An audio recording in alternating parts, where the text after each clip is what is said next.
ಪೊಲೀಸರಿಗೆ ಇವತ್ತು ಕಾನೂನನ್ನ ಕಾಪಾಡ್ತಕ್ಕಂಥ ಪೊಲೀಸರಿಗೆ ಇವತ್ತು ರಕ್ಷಣೆ ಇಲ್ಲ ಈ ಸರ್ಕಾರದಲ್ಲಿ.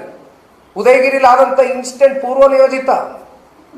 ಅಷ್ಟು ಕಲ್ಲುಗಳನ್ನ ತಗೊಂಡು ಬಂದು ಒಂದೇ ಸಲ ಒಬ್ಬ ಪೊಲೀಸ್ ಅಧಿಕಾರಿ ವಾಹನದ ಮೇಲೆ ಆ ಕಲ್ಲುಗಳನ್ನ ಎಸಿತಾರೆ ಅಂತಕ್ಕಂಥದ್ದಾದ್ರೆ what action has the government taken about this? ಪೊಲೀಸರಿಗೆ ಇವತ್ತು ಈ ಕಾನೂನಿನ ಅಡಿನಲ್ಲಿ ರಕ್ಷಣೆ ಇಲ್ಲ ಅಂತಕ್ಕಂಥದ್ದಾದ್ರೆ ಸರ್ಕಾರ ಎಲ್ಲಿಗೆ ಹೋಗ್ಬಿಡ್ತಾ ಇದೆ? ಜನಸಾಮಾನ್ಯರ ಕಥೆ ಏನು?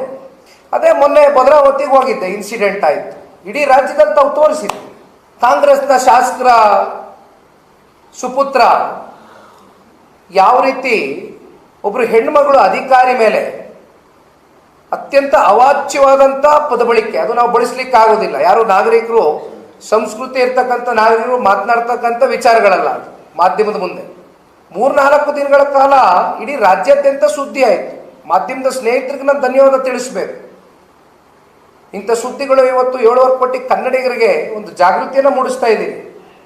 ಯಾವ ರೀತಿ ಇವತ್ತು ಈ ಸರ್ಕಾರ ನಡೀತಾ ಇದೆ ಅಂತಕ್ಕಂಥದ್ದು, ಎಲ್ಲಿಗೆ ಹೋಗ್ತಾ ಇದೆ ಅಂತ. ನಾನು ಅಧಿಕಾರಿಗಳಿಗೂ ದಯಮಾಡಿ ಮನವಿ ಮಾಡ್ತೇನೆ, ಈ ಕಾಂಗ್ರೆಸ್ ಬಂದಾಗಿಂದ ಈ ಟ್ರಾನ್ಸ್ಫರ್ ದಂಧೆಗಳು ಏನು ನಿರಂತರವಾಗಿ ವರ್ಗಾವಣೆ ವಿಚಾರವಾಗಿ ನಡೀತಾ ಇದೆ. ಪಾಪ ಈ ಟ್ರಾನ್ಸ್ಫರ್ ದಂಧೆನಲ್ಲಿ ದುಡ್ಡು ಕೊಟ್ಟು ಬರ್ತಾರೆ, ದುಡ್ಡು ಡಿಮ್ಯಾಂಡ್ ಮಾಡ್ತಾರೆ ಪ್ರಭಾವಿಗಳು. ಕೊಟ್ಟು ಬಂದ್ರೆ ಮತ್ತೆ ರಿಕವರಿ ಮಾಡ್ಬೇಕಲ್ಲ ಅವನ ದುಡ್ಡು. ಅವನ ದುಡ್ಡು ರಿಕವರಿ ಮಾಡೋ ಮಧ್ಯ ಇಲ್ಲಿ